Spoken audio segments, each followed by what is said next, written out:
Muling nagkilos protesta ang mga kaanak ng 43 tinatawag na mga health worker na inaresto matapos silang pagbintangan ng pagiging mga rebelde.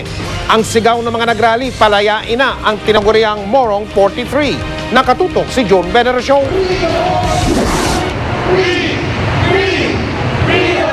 Nagsama-sama at nagmarcha ang mga kaanak ng Morong 43, mga abogado, health professional at mga estudyante. Bit-bit ang mga litrato ng 43 na arestong health worker. Nagrally sila sa Mindiola. Sana raw ay irigalo na lang ni Pangulong Aquino sa kanila ngayong Pasko ang pagpapalaya sa tinaguriang Morong 43. Magpapasko na nga eh. Ito pa, darating pa ang Human Rights Day. Sana ibigay na niya sa amin. Palayain na niya ang mga 43 health workers. Kasi lahat sila ay hirap na sa loob. Halos 10 buwan ang nakakulong ang Morong 43 dahil sa kasong illegal possession of firearms and explosives. Sinabi na dati ng Malacanang, nasa korte na ang pagpapasya kung ano ang dapat gawin sa mga health worker. Before the elections kasi, ang sabi ni Aquino kasi, ang sabi ni Presidente Aquino na he is for the defense of human rights. Ito na yung isang case where he can prove himself. Bago tapusin ang kilos protesta, nagpakawala ng mga puting kalapati. Simbolo raw ng kanilang ipinaglalaban.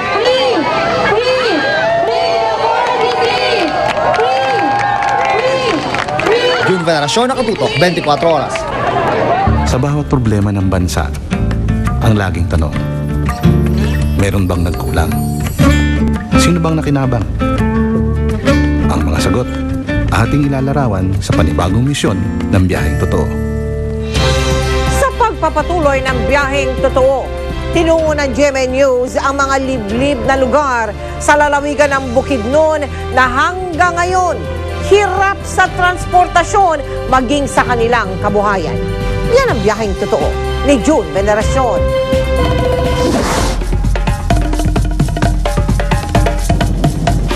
Sa puso ng Mindanao, sa probinsya ng Bukidnon, matatagpuan ang pinakamalawak na pineapple plantation sa buong mundo, pinakamahabang zipline sa buong Asya, at pinakamalaking bulaklak sa bansa. Dito ko rin naranasan ang isa sa pinakamahirap na biyahe sa buong buhay ko bilang isang reporter.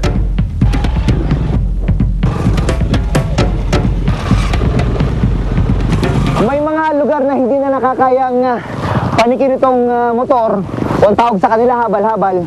Kaya ngayon, kailangan mo nang lakarin. Napakarami dito nito, sinatawag nilang mga tuwid na daan. Tuwid nga, pero hindi naman gawa. At makikita ninyo, grabe ang lubak. Sa isang liblib na sitio sa isang primera klaseng bayan, nakilala ko si Edna. Tanging pagpupunas na lamang ng basang tela ang nakikitang lunas para sa nilalagdat niyang bunso. Kuan. Kalisod. Wala man tumutulong sa inyong iba? Wala daw. Ang mga nagkakasakit dito tila nakikipagpatentero daw kay kamatayan.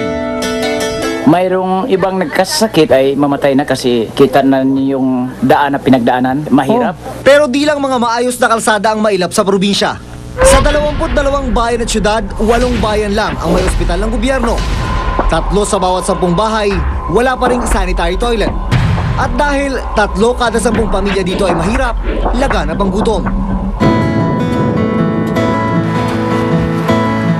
Grace, may buntag.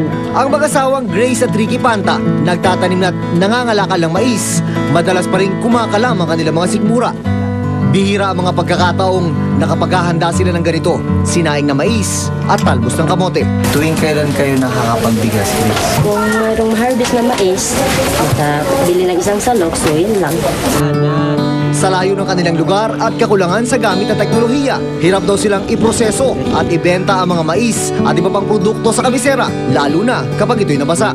Ang nilalakad niya mula dito sa kanilang lugar, mga 4 to 5 hours na lakaran, bit-bit ang mais na 80 kilos yung bigat.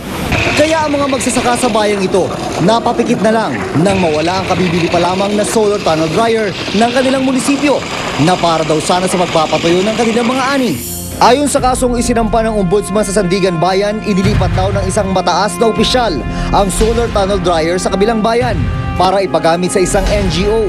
Kaya ni minsan, di na gamit ng mga taga rito ang solar tunnel dryer na nabili sa halagang 2.5 billion.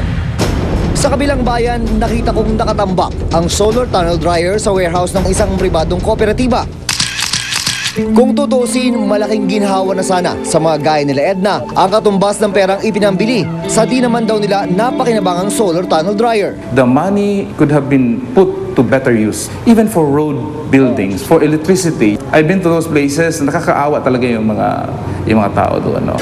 Ang 2.5 million pesos, footbridge na para sa mga araw-araw na tumatawid sa mga ilog at sapa.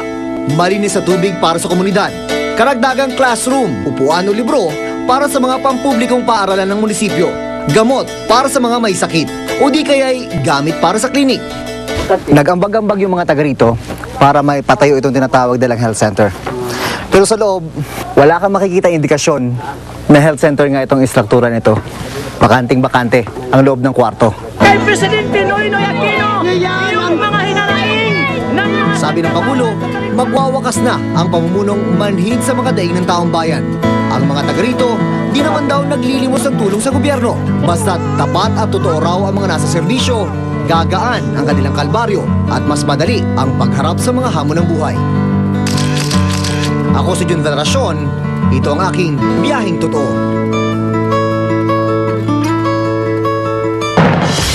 Nakabinbin pa po ngayon sa Sandigan Bayan ang kaso kaugnay sa biniling solar tunnel dryer.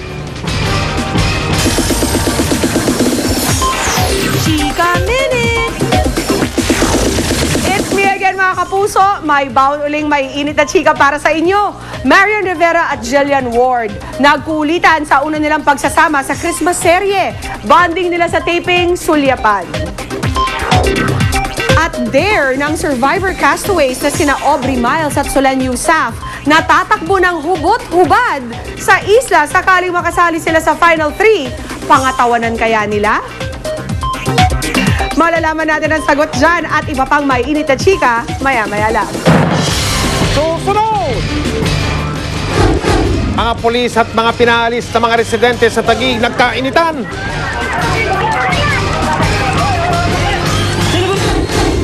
Yang oso na yan sa Slovakia, binaril ng biglang umatake. Santa Claus sa Sorsogon, naka-face mask din sa gitna ng banta ng pag-alboroto ayan siya, ng Bulkang Bulusan. Isang kakaibang restaurant sa Maynila, ang mga putahe, puro may queso de bola. Ay, Pasko na at ito ang 24 oras.